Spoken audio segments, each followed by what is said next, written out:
Sama-sama bilang, jangan kecut. Jangan kecut Dan tawar hati. Baik, Bapak Ibu, sekali lagi Yosua pasal 1 ya, ayat 1 sampai pada ayat yang ke-18. Karena di sini banyak nama Yosua. Ya, ada Yosua Sarah, ada Yosua rival Ibu anak Ibu Irma, ada Yosua Sergi. Tapi dia lagi di Jakarta. Bapak Ibu, kita akan baca secara berbalas-balas ayat ini supaya lebih fair. Saya bacakan ayat 1 Bapak Ibu, ayat 2 sampai pada ayat 18. Kita akan baca secara berbalas-balas. Demikian kata firman Tuhan. Sesudah Musa hamba Tuhan itu mati, berfirmanlah Tuhan kepada Yosua bin Nun, abdi Musa itu, demikian. Hambaku Musa telah mati, sebab itu bersiaplah sekarang, seberangilah sungai Yordan ini, engkau dan seluruh bangsa ini, menuju negeri yang akan kuberikan kepada mereka, kepada orang Israel ini. Setiap tempat yang akan diinjak oleh telapak kakimu kuberikan kepada kamu, seperti yang telah kujanjikan kepada Musa. Daripada gunung dan dari batu-batu yang berbahaya, yakni sungai Efrat, seluruh tanah orang Het, sampai ke laut besar di sebelah matahari terbenam, semuanya itu akan dihancurkan. Seorang pun tidak akan dapat bertahan menghadapi engkau seumur hidupmu. Seperti aku menyertai Musa, demikianlah aku menyertai engkau. Tidak akan kubiarkan engkau dan tidak akan meninggalkan engkau. Kuatkan dan teguhkanlah hatimu, sebab engkaulah yang akan memimpin bangsa ini memiliki negeri yang kujanjikan dengan bersumpah kepada nenek moyang mereka untuk diberikan kepada mereka. Hanya kuatkan dan teguhkanlah hatimu, dengan sungguh-sungguh bertindaklah hati-hati sesuai dengan seluruh hukum yang telah kuperintahkan kepadamu oleh hambaku Musa. Janganlah menyimpan ke kanan ke kiri, supaya engkau beruntung kemanapun engkau pergi. Janganlah engkau memperkatakan kitab Taurat ini, tetapi renungkanlah setiap siang, supaya engkau bertindak hati-hati sesuai dengan segala ajaran. Dengan demikian perjalananmu akan berhasil dan engkau akan Bukankah telah kuperintahkan kepadamu, kuatkan dan teguhkanlah hatimu, jangan kecut dan tawar hati, sebab Tuhan Allah menyertai engkau kemanapun engkau pergi. Lalu Yosua memberi perintah kepada pengatur pasukan bangsa itu, jalanilah seluruh perkemahan dan perintahkan kepada bangsa itu demikian. Sediakanlah bekalmu, sebab dalam 3 hari kamu akan menyeberangi sungai Yordan ini untuk pergi menduduki negeri yang akan diberikan Tuhan Allahmu kepadamu untuk diduduki. kepada orang Ruben, kepada orang Gad, dan kepada suku Manasye. Yang setengah itu berkata Yosua demikian. Ingatlah kepada perkataan yang kupesankan Musa hamba Tuhan itu kepadamu, yakni Tuhan Allahmu mengaruniakan keamanan kepadamu dan memberikan kepadamu negeri ini. perempuan perawan dan anak-anak Di antara kamu dan ternakmu boleh tinggal di negeri yang diberikan Musa kepadamu di seberang sungai Yordan, tetapi kamu semua pahlawan yang gagah perkasa haruslah menyerang di depan saudara-saudaramu dengan bersenjata dan haruslah menolong mereka. Sampai Tuhan mengaruniakan keamanan kepada saudara-saudaramu seperti kepada kamu juga, dan mereka juga menduduki negeri yang akan kuberikan kepada mereka oleh Tuhan Allahmu. Kemudian bolehlah kamu pulang kembali ke negerimu sendiri dan menduduki negeri yang diberikan Musa hamba Tuhan itu kepadamu di seberang sungai Yordan di sebelah matahari terbit. lalu pada perjalanan Yosua katanya, Segala yang diperintahkan kepada kami akan kami lakukan, dan kemanapun kami akan engkau suruh kami akan pergi. Sama seperti kami mendengarkan perintah Musa, demikianlah kami akan mendengarkan perintahmu. Hanya Tuhan Allahmu kiranya menyertai seperti yang menyertai Musa. 18 sama-sama 1, 2, 3. Seperti orang menentang perintahmu dan tidak mendengar perkataanmu, apapun yang kuperintahkan kepadanya, dia akan dihukum mati.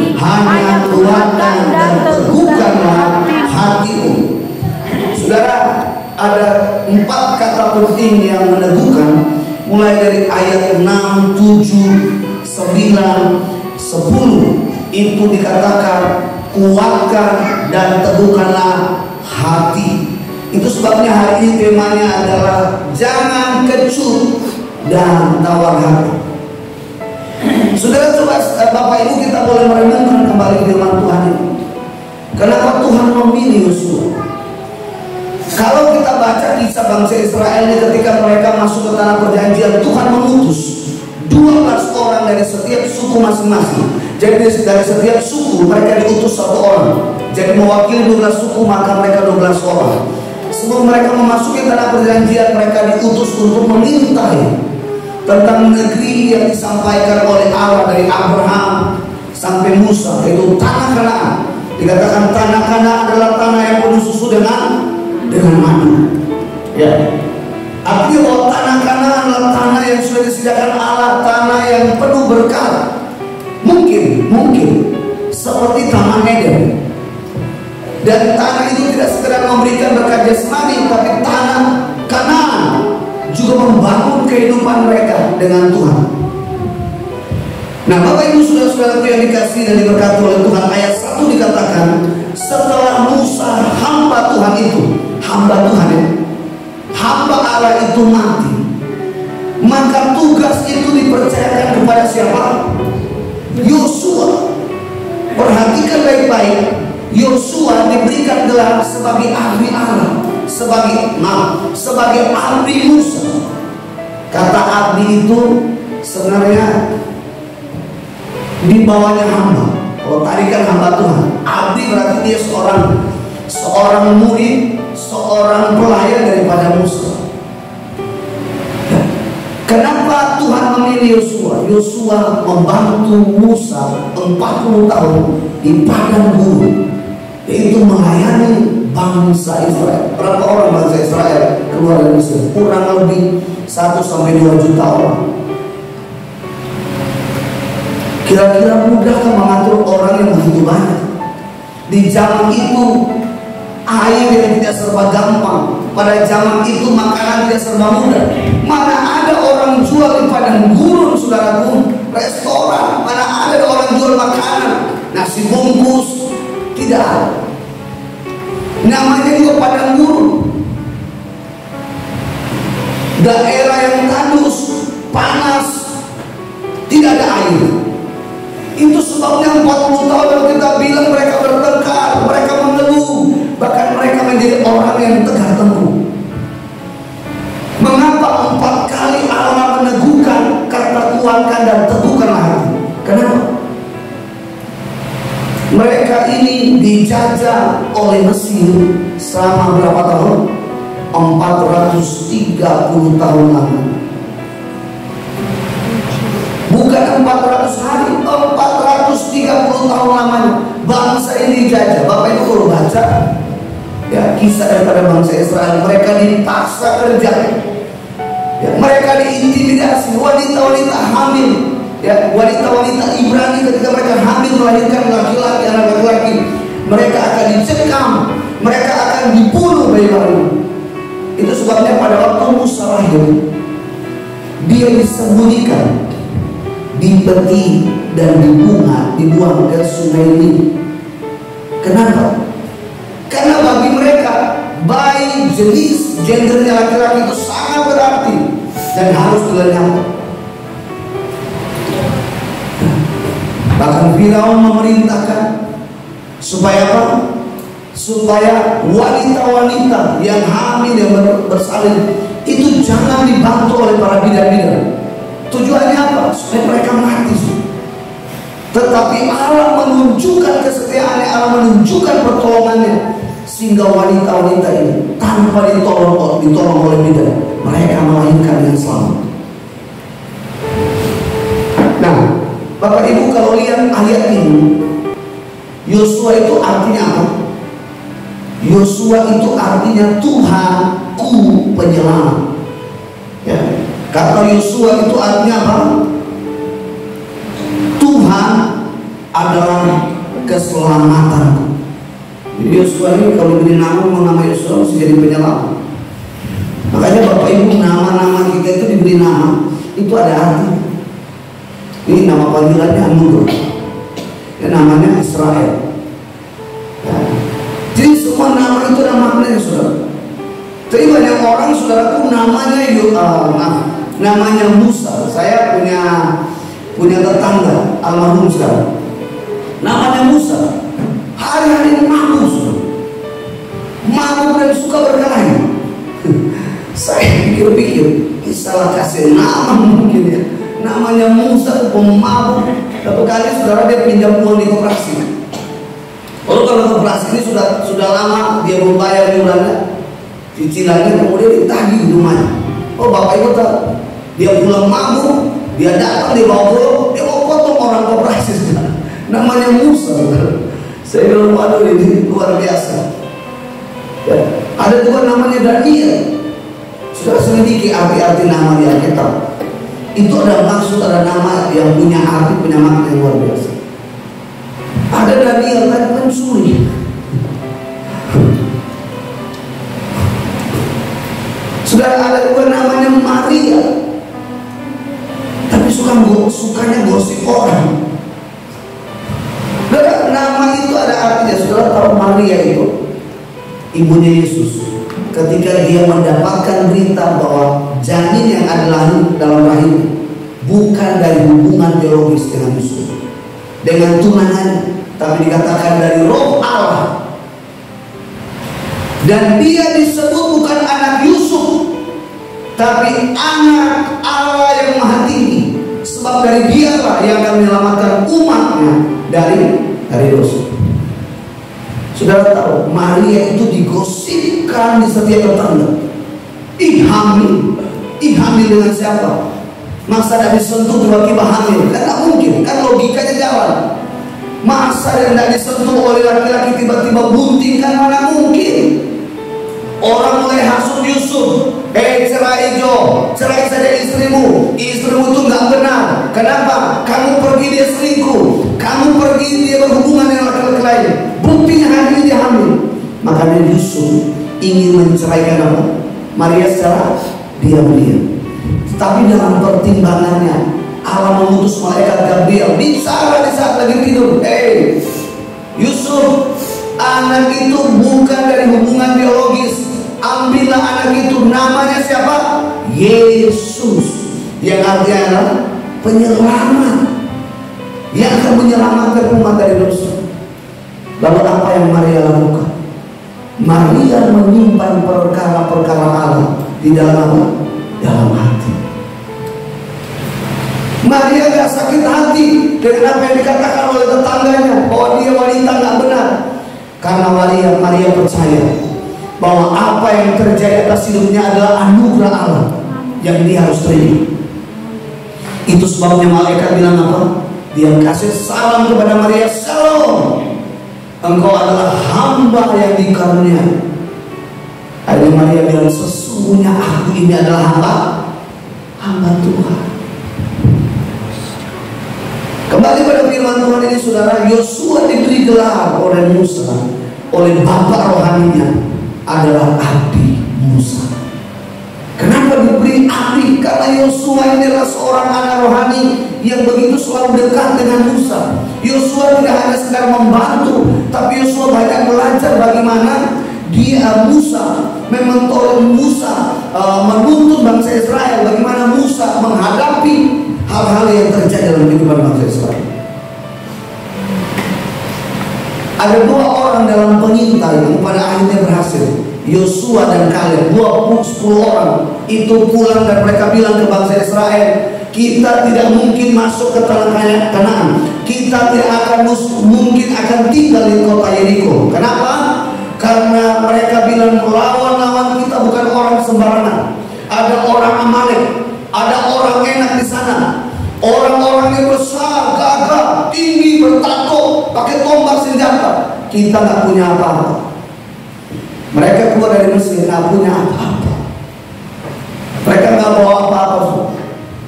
10 orang ini menjadi kecut dan tawar hati. Mereka mulai takut, saudara. Saudara tahu arti kecut? Tahu arti kecut? Kecut itu lesu. Ada bunga, saya kurang tahu bunga itu dulu, ada bunga-bunga rumput itu biasa kalau dia mekar pas ditepuk begini langsung lesu. Ada rumput agak langka ya, dia lesu. Kalau bahasa aslinya itu fororo. Ya, orang berbahasa Minahasa itu apa? Fororo. Ya, lesu. Ya, biasanya dia kena matahari. Ya, biasanya dia kena matahari langsung kecut. Lalu dibilang apa? Tawar hati. Tawar berarti apa? Hilang rasa. Jadi kalau kita artikan tawar hati, itu artinya apa? Takut dan tidak punya keberanian untuk menghadapi. Jadi saudara, kalau dikatakan tema ini adalah jangan tawar hati, itu artinya apa? Jangan takut dan selalu berani untuk menghadapi. Makanya Bapak Ibu saudara-saudaraku yang dikasih dan berkat oleh Tuhan, ada begitu banyak orang Kristen, kenapa dalam hidup ini akhirnya mundur dari imannya? Kenapa mereka akhirnya untuk tawar menghadapi tantangannya, tawar untuk menghadapi suaminya, tawar untuk menghadapi istrinya, tawar untuk menghadapi anak-anaknya. Yosua, Tuhan bilang kepada Yosua, Tuhan meneguhkan kepada Yosua, Yosua kuatkan dan teguhkanlah hatimu.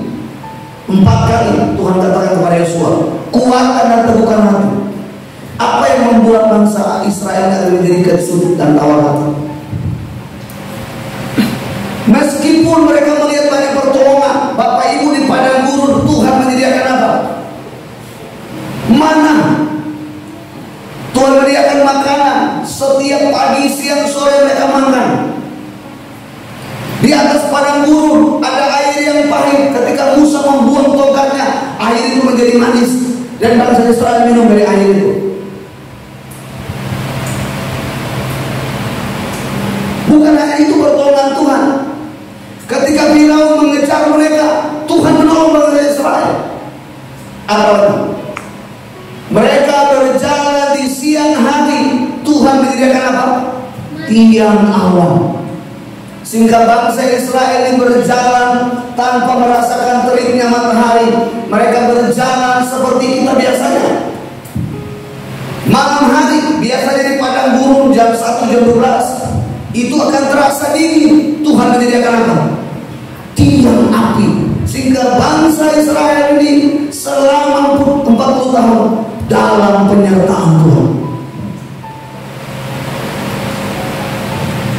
Bahkan Bapak Ibu, Alkitab bilang baju yang mereka pakai, celana yang mereka pakai, sepatu yang mereka pakai, selama 40 tahun tanpa mereka ganti, tidak pernah rusak. Saudara cari merek sepatu mana? Banyak para artis-artis beli sepatu yang harganya ratusan juta, nggak sampai usia 60 tahun. Saudara cari aja sepatu-sepatu untuk Converse, apalagi yang sepatu-sepatu terkenal yang mahal-mahal, saudara, beli puluhan juta. Teman saya beli sepatu harganya 5 juta, mereknya selalu dia pajang di rumah. Jadi kalau orang datang lihat sepatunya, wah, dia bilang, Pak, saya beli di Amerika, harganya ini 5 juta.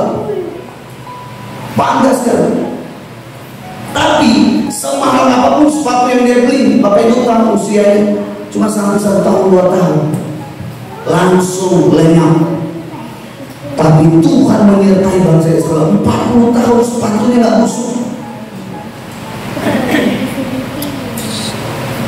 Baju mereka nggak busuk. Tapi saya nggak membayangkan betapa baunya mereka, karena kita tidak mencatat bagaimana mereka bau. Kenapa kita tidak mencatat? Memang tidak terjadi, karena Allah semua menyediakan.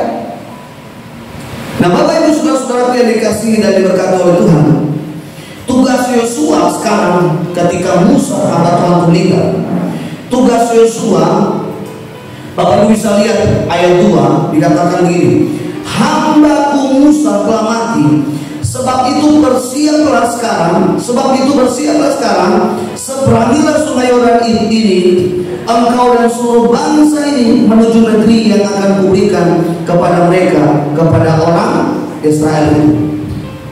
Tugas Yosua hari ini, tugas Yosua adalah bagaimana membawa bangsa Israel ini. Ya. Saya belum pernah ke Israel, tapi konon katanya Sungai Yordan itu perbatasan dengan Yordania. Ya. Sungai Yordan itu panjangnya kira-kira 223 mil dan tidak ada yang lurus, jalannya liku-liku sudah. Saya belum sampai di sana. Jadi 223 mil sama dengan 360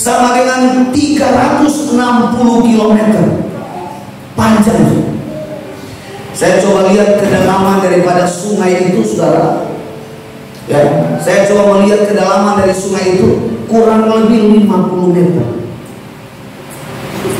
Saudara, orang pernah menyelam tanpa oksigen pernafasan sampai 50 meter. Saya 3 meter pulang langsung cari oksigen. Ya, 4 meter. Bapak saya pernah nyelam 4 meter. Dia keluar semua ingus keluar. Ya. Ini kedalamannya berapa? 50 meter. Tugas Yosua sekarang harus menyeberangi. Bapak Ibu, ini kita main logika.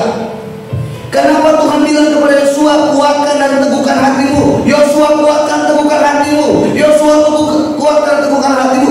Jangan kecut dan tawar hati. Nggak mustahil.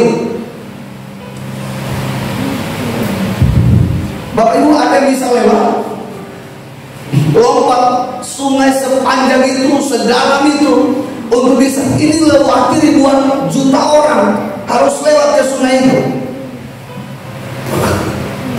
Yosua seorang abdi, seorang pelayan dari Musa, bukan seorang hamba Tuhan. Sekarang dia harus membawa umat ini. Bapak Ibu bisa bayangin pada waktu itu ketika Musa nggak ada lagi, apa yang terjadi dengan bangsa Israel? Mereka berteriak, tidak mungkin kamu akan memimpin kami masuk kepada perjanjian. Saudara, ini mental kecut dan tawar hati. Bangsa Israel mulai mengalami ketakutan, mulai mengintimidasi Yosua, mulai menghasut Yosua. Kamu orang muda yang tidak punya pengalaman, sama seperti hamba Musa. Kamu tidak akan mungkin membawa kami.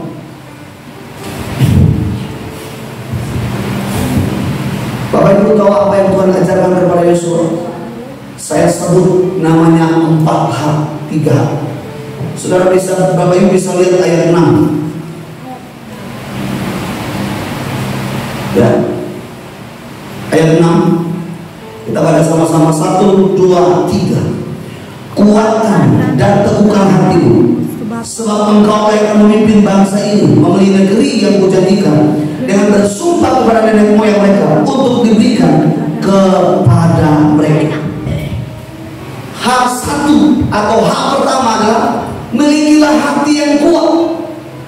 Hati yang kuat adalah hati yang tidak mudah digoncangkan. Hati yang kuat adalah hati yang tidak mudah dipengaruhi. Hati yang kuat adalah hati yang tidak gampang diintimidasi. Itu hati yang kuat. Saudara bisa lihat ada begitu banyak orang Kristen memiliki hati yang rapuh. Ketika suami lihat kalau dosa, ada tetangga yang datang bilang begini, saya kalau suami begitu mendingan saya cari yang lain. Tapi kalau hati yang kuat, dia akan berkata tidak, apapun yang terjadi ke suami, saya tak mengasihi dia. Dia bilang apa? Tapi kebanyakan wanita-wanita kalau sudah disakiti Tuhan, kiranya engkau murka, patahkan dia, matikan dia. Biasa kalau perempuan sudah sakit.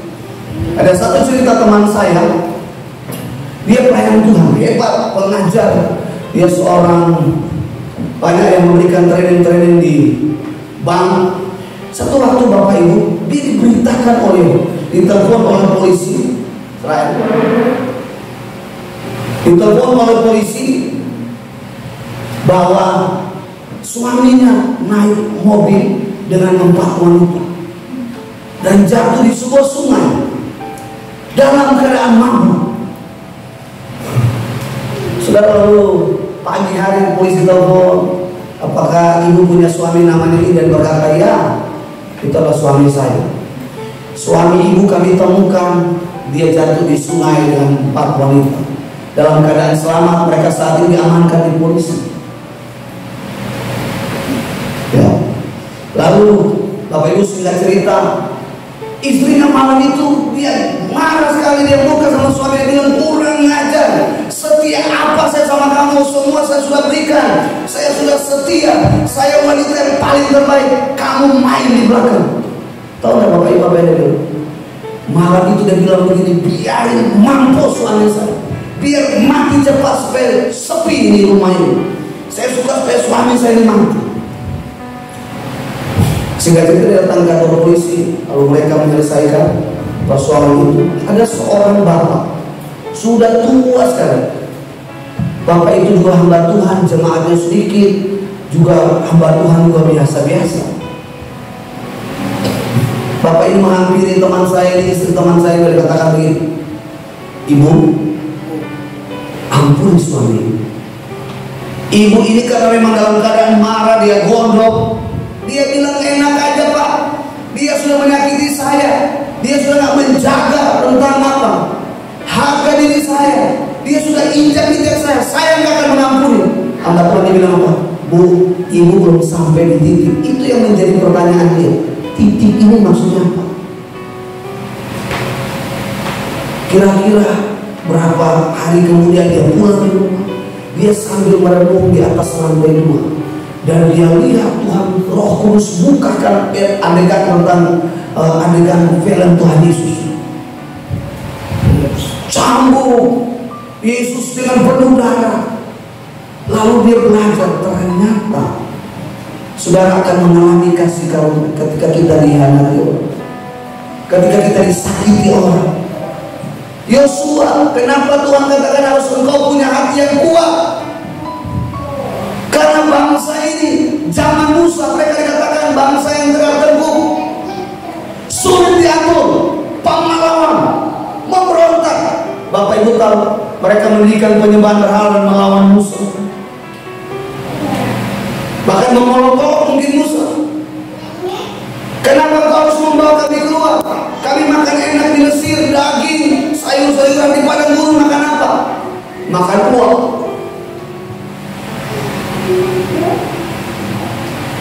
Demikianlah hal yang terjadi dalam kita. Tidak hanya bangsa Israel, tapi juga dalam realita kehidupan banyak orang. Ada juga anak. Saya mungkin pernah cerita. Ada seorang, Bapak Ibu mungkin tahu lagu Bapak Sentuh Hati. Bapak Ibu tahu kenapa Bapak Sentuh Hatiku itu diciptakan oleh seorang penyanyi rohani namanya Pendeta Jason. Satu waktu dia punya teman SMP, dia datang ke rumahnya di Jason, lalu dia ceritakan tentang keadaan yang terjadi. Lalu dikatakan, Jason, saya hamil. Hari itu Jason begitu bertanya dalam hati, kenapa teman saya wanita ini yang masih muda hamil. Lalu dia katakan, saya hamil. Anak yang ada dalam kandungan saya adalah anak dari ayah saya. Ayahnya yang menghalang hamil itu. Sejak itu ada banyak hal yang menghantui hidupnya. Dia ingin coba bunuh diri, maka dia depresi. Dia sulit untuk melupakan. Dia diintimidasi. Itulah yang disebut kecut dan tawanan. Dia merasa bahwa dia tidak punya masa depan. Dia merasa bahwa dia tidak akan mungkin untuk menjadi orang hebat. Dari kisah hidup ini loh Jason menulis lagu. Itu sebabnya Bapak Ibu kalau nyanyi lagu ini sebenarnya punya nyawa. Lagu ini punya kekuatan, karena di balik lagu ini sebuah kisah yang luar biasa. Dari orang yang mengalami kepahitan dengan ayahnya, sulit mustahil untuk mengampuni ayahnya, tapi oleh anugerah Allah dia mampu mengampuni papanya. Sama dengan teman saya, dia sulit karena sudah disakiti, tapi oleh anugerah Allah dia mampu mengampuni suami. Hari ini mereka menjadi berkat bagi banyak orang. Hari ini mereka dipakai Tuhan lebih dahsyat. Tuhan punya rancangan di balik. Mungkin hari ini saudara bilang begini, hidup saya udah rusak, hidup saya biasa-biasa. Tapi saya mau bilang Tuhan bekerja dalam keadaan yang mustahil. untuk menjadikan kita menjadi orang-orang yang hebat seperti Yosua. Itu sebabnya milikilah hati yang kuat, jangan lemah, jangan tawar hati, jangan kecut. Percaya bahwa di balik semua ini Tuhan akan membawa kita naik dan tidak turun. Tuhan akan memberkati kita dan Tuhan akan mencukupkan kita seperti Yosua. Yang kedua, Bapak Ibu bisa lihat ayat 7. Ayat 7, kita baca sama-sama. 1, 2, 3. Hanya kuatkan dan teguhkan hatimu dengan sungguh-sungguh. Bertindaklah hati-hati sesuai dengan seluruh hukum yang telah kuperintahkan kepadamu. Janganlah menyimpang ke kanan atau ke kiri, supaya engkau beruntung kemanapun engkau pergi. Oke. Yang kedua adalah apa? Milikilah hati yang sungguh-sungguh. Milikilah hati yang sungguh-sungguh. Saudara masih anak-anak yang sekolah sungguh-sungguh. Pulang sekolah atur baju, makan, main atur, belajar sungguh-sungguh. Kenapa? Kita akan menghadapi tantangan-tantangan yang besar di depan ini. 2030 akan lebih dahsyat tantangan. Generasi muda hari ini kau diperhadapkan dengan tantangan-tantangan yang hebat. Itu sebabnya persiapkan hatimu, belajarlah dengan sungguh-sungguh. Gereja-gereja Tuhan melayanilah sungguh-sungguh, beribadahlah sungguh-sungguh. Karena banyak orang, saudara, maaf, orang ketika mau beribadah, melayani, merindukan apa? Supaya mereka diberkati. Bapak Ibu, berkat sudah ada dalam hidup kita. Jadi kalau motivasi kita kalau datang ibadah baru diberkati, tanpa saudara ibadah, saudara sudah diberkati. Tapi kenapa kita beribadah? Persekutuan secara korporat, persekutuan secara orang-orang percaya. Karena kita akan dikuatkan, kita akan diteguhkan, kita saling membangun, kita saling menentukan karena Allah hadir di sana dan Allah memberkati kita. Terus sebabnya Bapak Ibu, waktu saya masih muda, saya belajar untuk melayani tanpa berpikir apa-apa. Justru saya berkorban. Kenapa? Saya lakukan itu dengan sungguh-sungguh tanpa pamrih. Orang yang sungguh-sungguh, dia melakukan tanpa syarat, dia melakukan tanpa ada imbalan, tapi dia lakukan semata untuk kemuliaan nama Tuhan. Makanya Bapak Ibu, kalau suami-suami biasanya kalau suka kemana dengan istri jadi tawar. Realita ini saudara, ini realita. Istri angkat selimut tidur, ya suami kelaparan, anak kelaparan, dibiarin saudara. Saya mau bilang, mental ini adalah mental yang kecut dan tawar hati. Seorang istri, seorang suami, apapun yang terjadi atas hidupnya, dia selalu menjaga hatinya dengan sungguh-sungguh. Kalau kita punya hati yang sungguh-sungguh, dari cerita teman saya ini, meskipun mereka tidak punya hubungan, dia bukan karena membuat sebuah skenario, tetapi dia sungguh-sungguh melayani istri dan anak. Bapak Ibu, saya tidak tahu ceritanya ke depan bagaimana, tetapi dengan keadaan yang Tuhan izinkan, saya yakin mereka akan kembali menjadi suami istri yang sah. Ada yang bilang amin di sini? Pulang suami marah-marah, ya toh, istri ambil handuk, Pak, mandi Pak, soalnya mau jengkol Pak, bau ikan Pak, ya. Pulang taruh makanan Pak, makan Pak, mak makan. Saya temukan istri-istri kalau sudah marah, aduh. Saya sering bilang istilahkan harimau kalau sudah marah, semua orang di dalam rumah diterkam semua, cabik-cabik. Ya, tapi kebanyakan suami-suami kalau sudah ada masalah gitu, biasanya pakai pola nyata. Duduk sebentar, kabur pulang dari rumah. Kalau ditanya dari mana, ke sini, alasan macam-macam supaya tidak kena terkam, kena marah. Saudara-saudara yang dikasih dan berkat oleh Tuhan, Yosua membangun pola yang hatinya sungguh-sungguh. Dia tak melihat kelemahan bangsa Israel, mereka tegar tengkuk, mereka pemberontak, pemelawan, mereka mengintimidasi dia, mereka melemahkan dia. Tapi Yosua lakukan ini dengan hati yang sungguh-sungguh. Yang ketiga, ayat 9. Ayat 9 baca bersama-sama, 1, 2, 3. Suaranya lebih kuat, 1, 2, 3. Bukankah telah kuperintahkan kepadamu, kuatkan dan teguhkan hatimu, janganlah kecut dan tawar hati, sebab Tuhan ya. Yang ketiga adalah milikilah hati pemberani. Saudara wanita, suami-suami, anak-anak harus punya hati pemberani. Anak-anak, saudara, kalau orang tua setiap hari dimarahin, bodoh kamu, kamu goblok, kamu tolol, kamu malas, kamu kurang ajar.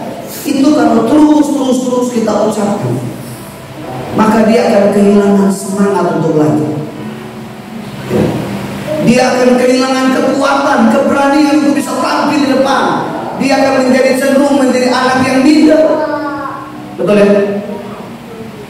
Tapi mulai hari ini seperti apa yang dilakukan Yosua. Yosua memperkatakan kepada bangsa Israel, hei ingat bangsa Israel, Tuhan telah menolong kita keluar 40 tahun. Di padang gurun Tuhan memberikan kita mana, Tuhan memberikan kita tiang api, tiang awan. Tuhan tidak membiarkan kasut kita, pakaian kita busuk. Ingat itu. Bayangkan saudara, Yosua tidak mau bilang kamu goblok, kamu gak tahu diri. Tapi Yosua ingatkan kepada bangsa Israel bahwa Tuhan telah mengerjakan, maka Tuhan akan melakukan perkara-perkara yang dahsyat, yang sama seperti yang Tuhan lakukan kepada hamba-Nya Musa. Yosua tidak memuji dirinya, tapi Yosua katakan Tuhanlah yang memimpin Musa, Tuhan itu akan memimpin saya. Sama hari ini, Bapak Ibu saudara-saudara yang dikasihi ini, kalau Tuhan pernah menyertai kita di masa pandemi, percaya 2023, 2024, Tuhan yang sama akan menyertai kita. Amin. Ada yang bisa tepuk tangan buat Tuhan?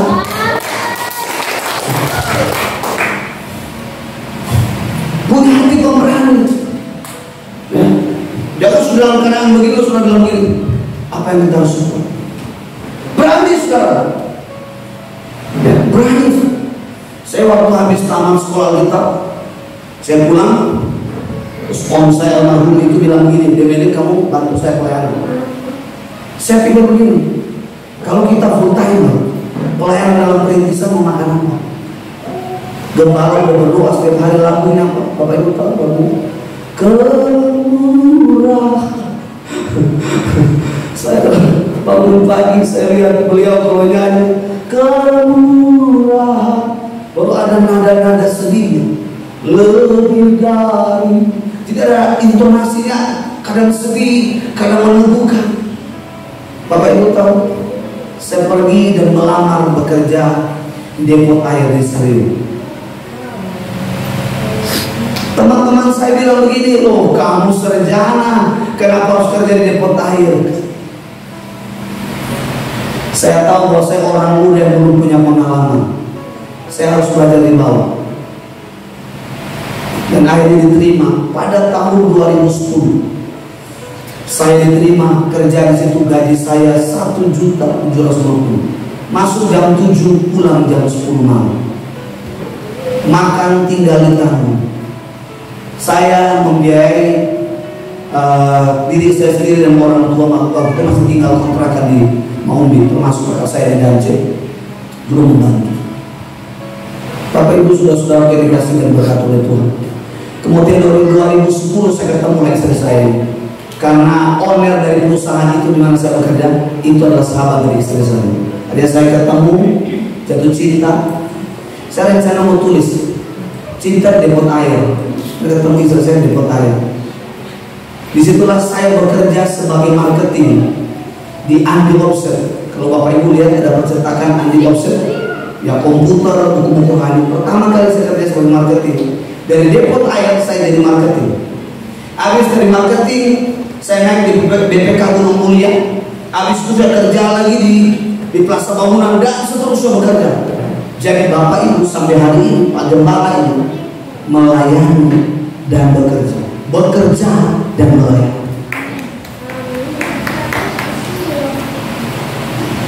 banyak orang bilang gini, kamu ini hamba Tuhan kaya. Saya amini Amsal 10.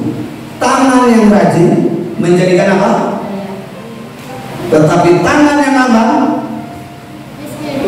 apa? Apa? Ya, yang ngomong itu kalau itu mau benar-benar kena bertobat. Saudara, bekerja dengan giat pasti saudara kaya. Amin. Itu sebabnya Yosua punya hatinya pemberani. Oh, dia masih muda, belum punya istri, memimpin jutaan orang. Kalau ini dikaitkan dalam pelayanan, apakah mustahil seorang yang masih muda belum punya istri melayani dengan jemaat yang ribuan juta orang? Pengaturan manajemen gereja pasti itu dengan teliti. Ya. Bapak Ibu, saya baca kisah tentang gereja yang ada di Korea Selatan, di daerah Seoul, yang pernah digembalakan oleh almarhum Yong Hee-chol. Itu jemaatnya hampir 2 juta orang. Bapak Ibu bisa bayangkan choir yang berdiri di depan itu berapa ribu, worship leader, singersnya, pendoanya, belum lagi manajemen lain, pendidikan, sekolah, misi, penginjilan. Dan ini semua membutuhkan anggaran. Dan itu tidak mudah untuk mengatur. Bapak Ibu, hal yang sama juga yang terjadi kepada Yosua.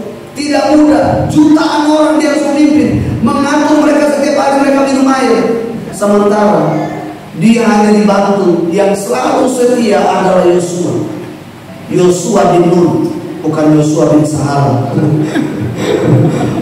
Yosua bin Nun, ya. Yosua pemberani. Cuma di sini nama-nama Yosua pemberani. Nah, yang Irma itu pemberani. Kemarin pas pergi di Limas, dia angkat jalannya begini, mau naik sini, kau ini pendek gini deh. Ini mobil dia naik. Pemberani. Kalau kemana-mana sebelah Yosua, maju depan. Oh, udah pernah tunggu, maju, gitu. Cuma Yosua yang satu masih Jakarta ya. Kita doain supaya dia balik ke sender ya. 4H yang terakhir, 18.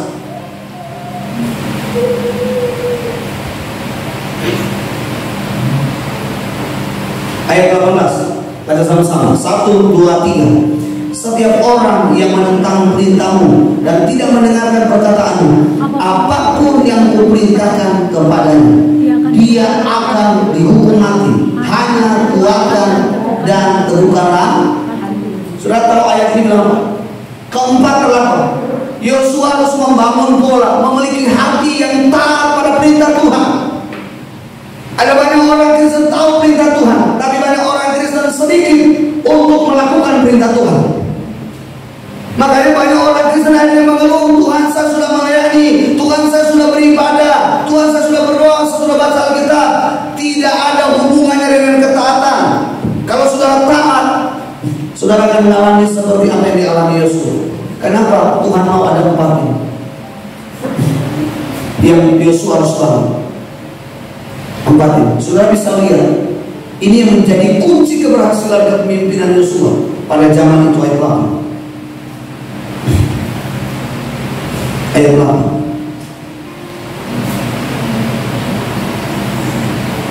Satu, dua, tiga. Janganlah engkau lupa memperkatakan kitab Taurat ini, tetapi renungkan itu siang dan malam, supaya engkau bertindak hati-hati segala yang tertulis di dalamnya. Sebab dengan demikian perjalananmu akan berhasil, dan engkau akan beruntung. Yosua memperkatakan firman pada diri. Bapak Ibu, ini tadi saya perkatakan, saya bangun subuh, lalu saya bilang, Tuhan, kemarin pas saya ke mall, bukan ke mall, ke Freshman, saya dengan istri ada beberapa uang. Ya saya bilang, istri saya cukupkan. Istri saya bilang, ini saya suka makan daging kaki babi. Jadi ya kita pergilah. Jadi kita timbang. Saya bilang pokoknya jangan sampai melebihi 100.000, karena duit kita tidak sama. Ayo dihitung-hitung sama istri saya. Oh boleh. Saya bilang oke, apa-apa ambil. Jadi kita pulang, suasana antara panas dan hujan, kita menikmati kaki babi. Tapi di dalam perjalanan Israel dengan Valeria itu bertengkar karena budgetnya tidak cukup untuk membeli kebutuhan Solo. Bukan Valeria, Israel. Akhirnya Israel merajuk, dia marah. Saya memang agak marah karena di depan banyak orang, dan saya bilang kalau bisa dengan misal di sini nanti pulang. Tapi waktu saya pulang, Bapak Ibu, Roh Kudus itu berbicara sangat keras saya. Kita ini mengkhotbahkan firman, kita ini mengajarkan firman Tuhan, kita ini menerima firman Tuhan setiap minggu, bahkan setiap hari sudah baca Alkitab. Tapi sepertinya hidup kita tidak jauh berbeda dengan orang yang bersama. Kalau istri saya bilang begini, habis makan mereka sudah tidur, saya siapkan khotbah. Lalu saya bangun tengah malam, saya bangun tengah malam, jam 2 saya bangun, saya menyembah Tuhan. Lalu saya berkatakan pada diri saya, Tuhan berkati ekonomi saya, Tuhan berkati. Saya berkatakan firman, kalau Tuhan memberkati Yosua atau Yosua, pakai saya, berkati saya, supaya saya bisa memberkati anak-anak saya, mereka bisa makan enak, mereka bisa belanja apa yang mereka mau. Bapak Ibu, ini yang Yosua lakukan. Dia memperkatakan firman setiap pagi, setiap hari. Dalam perjalanan ketika dia duduk, dia sebelum makan memperkatakan firman. Bapak Ibu, ada kuasa di dalam perkataan firman. Kalau saudara bilang begini, anakku pasti menjadi anak yang hebat, diberkati perjalanan. Ini nanti akan saya sampaikan kesimpulannya Tuhan. Kalau saudara setiap hari berkatakan, sebut nama dia, pegang dia dalam perut, pegang dia. Dan contoh Yosua, anak Yosua salah, anak yang diberkati, anak yang hebat, anak yang luar biasa, diberkati. Jodohnya jodoh yang cantik, yang baik hati, punya hati hamba melayani. Perkatakan. Jangan saudara marah, saudara pikir jodoh yang janda, habis. Saudara berkatakan dia pasti dapat jodoh yang cantik, yang takut akan Tuhan. Bapak Ibu, selama ini apa yang saya selalu dorong, apakah ada yang praktekkan? Saya praktekkan setiap hari untuk anak-anak saya. Istri saya itu kadang kalau sudah capek, dia sakit, dia bilang, Hani, tolong diurut, ditikam, ditekan di sini, di sini. Saya terkadang kalau tekan di sini, oh sakit. Saya cuma pakai dengan doa dalam nama Yesus. Tubuh istri saya sehat, kuat, diberkati. Tapi saya terus berdoa dia bilang begini, doain tapi sambil urut. Dia berkatakan dalam nama Yesus. Bapak Ibu perhatikan coba. Bangun pagi Bapak Ibu. Ini saya ajarkan itu tindakan profetik. Bangun pagi. Terserah orang mau bilang gila. Bangun pagi dalam nama Yesus, berkati setiap kediaman, berkati setiap anak-anak suamiku yang sedang pergi kerja. Berkati dia. Tuhan lindungi, Tuhan jaga dia. Tuhan tutup bungkus di dalam darah. Iya, perkatakan. Yosua ini perkatakan. Yosua berkatakan kepada diriku, Tuhan berkati saya, Tuhan lindungi saya, Tuhan lindungi umat-umatku untuk menyeberangi sungai Yordan. Dan bangsa Israel yang kita bilang mereka melewati sungai Yordan yang sepanjang 360 km, dalamnya 50 meter. Mereka melewati dengan tuntunan penyertaan Tuhan karena ada kuasa perkataan firman. Amin. Hari ini saudara berkati, berkati Ibu Betty, berkati suaminya. Tuhan berkati sayangku Pak Franky salah dalam nama Yesus. Ya, dapat ikan yang besar, jangan ditelan ikan. Berkati. Ya, berkati. Pulang dalam nama Yesus. Coba tahu pulang sudah bawa tude, bawa tuna. Haleluya. Berkati serius. Ini perkataan firman, dikatakan kalau firman ini perkataan membuat 3 hal terjadi. Pertama, membuat kita menjadi orang yang bijaksana, tidak bertindak gegabah, tetapi bertindak hati-hati, tidak sembrono, tapi kita bertindak atas instruksinya Tuhan. Haleluya. Firman Tuhan menjadi pegangan. Sehingga itu membuat Yosua menjadi orang yang kuat hati, membuat Yosua punya hati yang sungguh-sungguh, membuat Yosua yang punya hati taat pada perintah Tuhan. Mari kita menjadi orang Kristen, menjadi jemaat untuk membangun pola kerajaan Allah. Mereka 4 hari bangun di atas dasar kebenaran, perkataan setiap hari. Mungkin sudah ada yang bertanya, bagaimana kalau terlalu suatu kemarin, bagaimana yang satu keluar binatang, yang satu keluar babi, yang satu keluar monyet. Gimana bisa? Kan cuma sementara waktu. Biasakan istri begitu. Suka napas-napas, tidur suka pantah-pantah.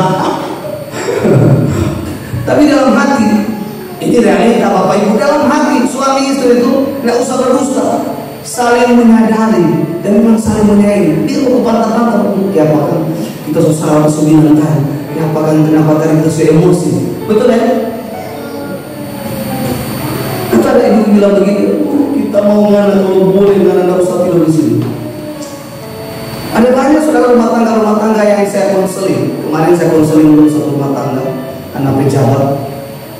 Dia bilang, Kak, dia sudah pulang ke rumah. Saya sudah tidak respect dengan dia. Tapi ketika dia keluar dari rumah, dia angkat koper, hati saya ini rindu sama dia. Saya nangis, saya berdoa, saya nangis Tuhan. Saya tidak mampu lagi untuk menghadapi Tuhan kembali. Pada waktu dia berdoa, dia telepon saya, Kak. Tadi dia telepon saya 9 kali.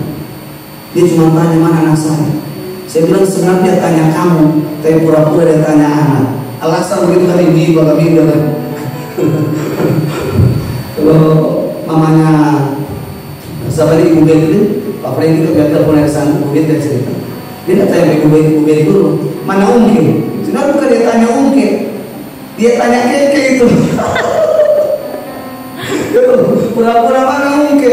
Padahal dia mau tanya itu Uto itu arah itu dia mau tanya itu. Cuma karena gengsi, mana itu Ungke?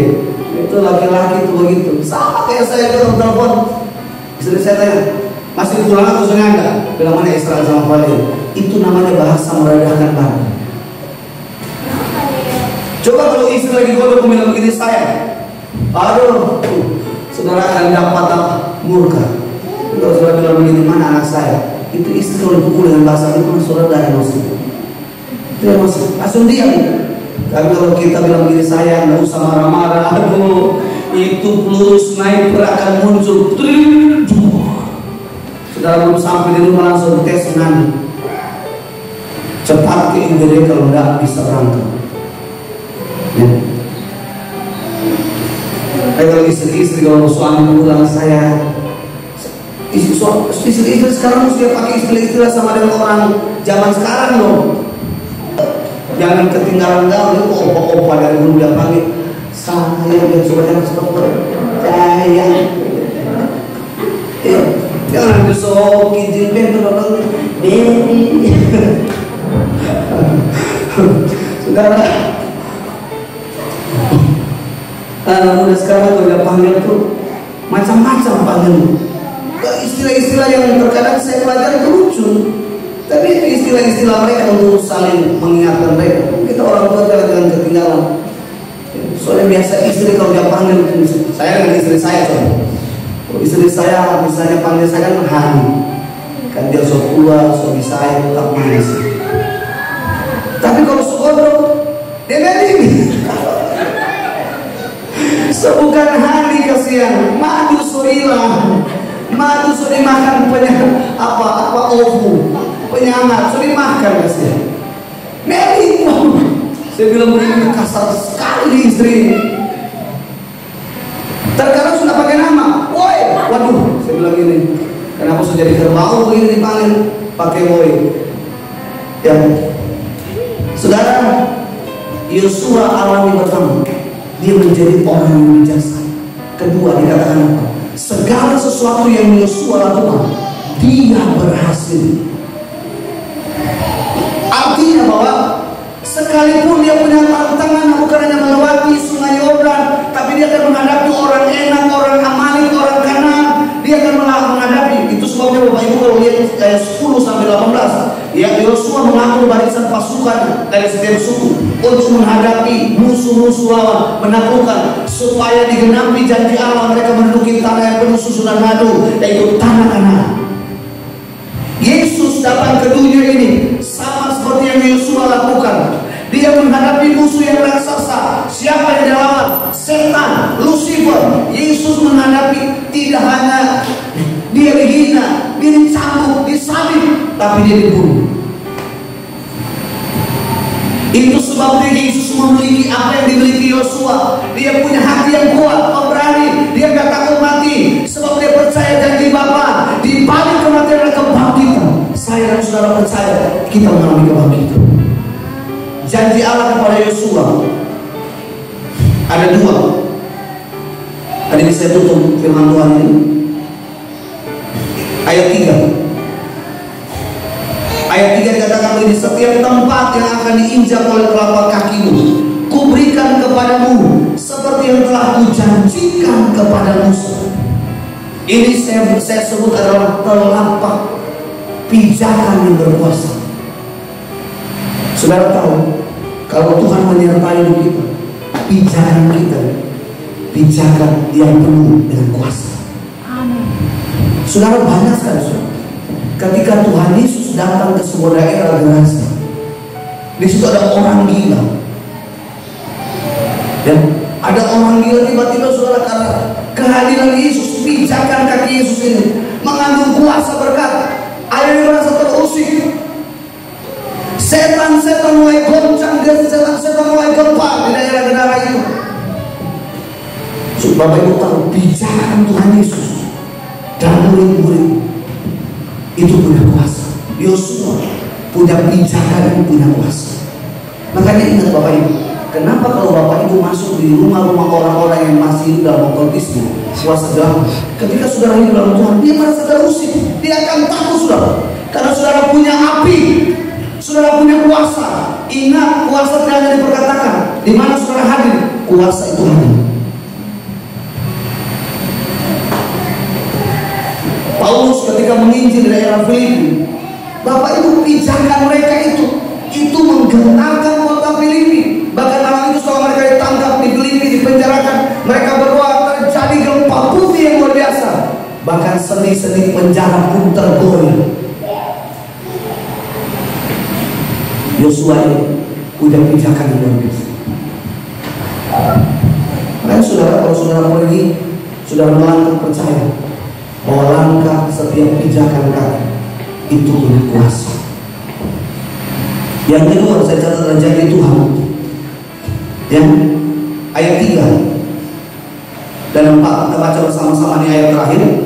1, 2, 3. Setiap tempat yang akan diinjak oleh telapak kakimu. Oh maaf, ayat ini.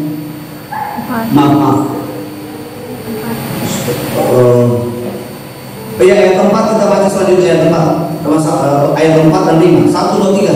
Dari padang gurun Libanon yang sebelah sana itu sampai ke sungai besar, seluruh orang Het sampai ke laut besar di sebelah matahari terbenam, semuanya itu akan menjadi daerahmu. Seorang pun tidak akan dapat bertahan menghadapi engkau seumur hidupmu. Seperti aku menyertai Musa, demikianlah aku akan menyertai engkau. Aku tidak akan membiarkan engkau dan tidak akan meninggalkan engkau.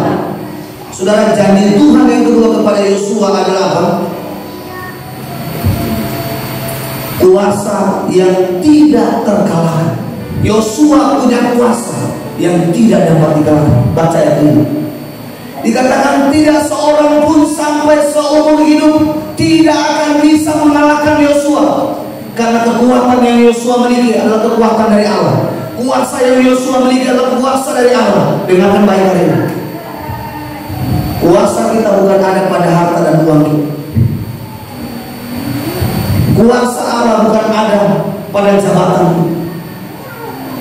Yosua dari seorang budak, Tuhan pakainya dan dia berkuasa di negeri orang yang Allah padanya. Daniel adalah orang buangan, dibuang di Babel dengan umat-umatnya.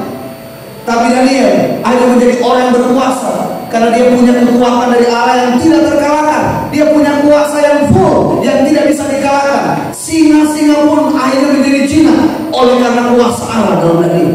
Sadrak, Mesak, Abednego, mereka bukan jadi istana raja, mereka hanya budak biasa. Tapi ketika mereka ditantang oleh raja, kepada siapa engkau menyembah? Kepada Allah yang telah menolong kami, kepada Allah yang telah memberi kami makanan minum, kepada Allah yang telah menyembuhkan kami. Kami tidak akan menyembah kepada Allah asing, kami telah menyembah kepada Allah Yahweh, kami telah menyembah Dia. Itu sebabnya mereka sekalipun dipanaskan 7 kali api bernyala, mereka tidak hangus. Esther, seorang wanita yang lahir juga di pembuangan muda, tapi ketika dia bekerja di istana raja, Esther menjadi apa? Dipromosikan Tuhan, dan dia menjadi orang yang hebat, menjadi terkenal. Hari ini saya mau bilang saudara-saudara, mari ubah hati kita. Izinkan hati kita hari ini untuk Yesus memperbaharui, sehingga segala sesuatu yang pernah terjadi, mungkin suami kita menyakitkan kita, mungkin istri menyakitkan kita, mungkin anak-anak menyakitkan kita, Tuhan sanggup mengubah, sehingga kita tidak memiliki hati yang kecut dan tawar, tetapi kita memiliki hati yang seperti yang disorli, hati yang kuat, hati yang sungguh-sungguh, hati yang pemberani, hati yang taat dan setia pada perintah Tuhan. Ingat, kalau ini yang kita bangun pola ini dalam keluarga kita, suami, istri, anak-anak dibangun ini, Tuhan katakan, setiap mulut kita mengandung firman Tuhan, setiap perkataan kita mengandung berkat Tuhan, setiap langkah kita mempunyai kuasa untuk mendatangkan berkat, setiap tangan kita mengerjakan pasti dibuat Tuhan berhasil. Bahkan Tuhan mengatakan kepada Yosua, engkau tidak hanya berhasil, tapi engkau beruntung. Sudah tahu arti beruntung? Keberhasilan hanya selesai pada generasi, tetapi keberuntungan tidak hanya selesai pada generasi Yosua, tetapi keberhasilan dan keuntungan akan terus terjadi multiplikasi dari anak turun temurun, seperti Abraham kepada Ishak, kepada Yakub, dan seterusnya sampai kepada kita hari ini. Mari bagi beriman kita untuk Tuhan.